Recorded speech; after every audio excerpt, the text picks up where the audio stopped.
உருளையன்பேட்டை தொகுதிக்குட்பட்ட உருளையன்பேட்டை வார்டு பகுதியில் குறைந்த மின்னழுத்தம் உள்ளது என அப்பகுதி மக்களிடமிருந்து வந்த கோரிக்கையின் அடிப்படையில் செங்குந்தர் வீதி பள்ளிவாசல் அருகில் மின்துறை மூலம் ரூபாய் 6,89,000 செலவில் புதிய மின்மாற்றி மற்றும் மார்க்கெட் வீதி மேரி அருகில் ரூபாய் 16,60,000 செலவில் புதிய மின் மாற்றிகளை சட்டமன்ற உறுப்பினரும் புதுச்சேரி சட்டப்பேரவை அரசாங்க உறுதிமொழி குழு தலைவருமான நேரு என்கின்ற குப்புசாமி துவக்கி வைத்தார்.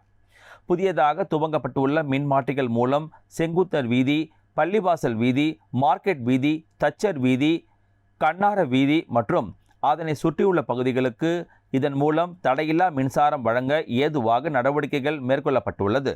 மேலும் மின் மாற்றியினை மக்கள் பயன்பாட்டிற்கு துவங்கி வைக்கும் நிகழ்ச்சியின் போது உதவி பொறியாளர் ஜேம்ஸ், இளநிலை பொறியாளர் கார்த்திகேயன் மற்றும் மின்துறை அதிகாரிகள், ஊழியர்கள் பலர் கலந்து கொண்டனர். மேலும் இந்நிகழ்ச்சியின் போது உருளையன்பேட்டை தொகுதியை சேர்ந்த மனிதநேய மக்கள் சேவை இயக்க நிர்வாகிகள், பிரமுகர்கள், அப்பகுதியை சேர்ந்த பொதுமக்கள், மகளிர்கள், இளைஞர்கள் பலர் கலந்து கொண்டனர்.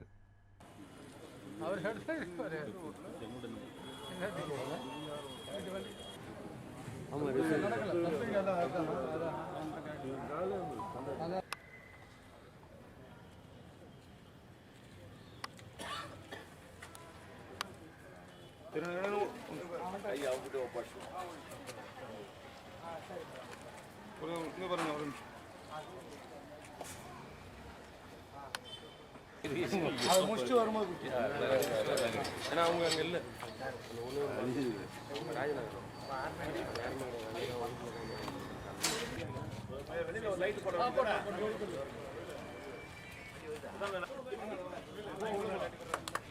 உள்ள போ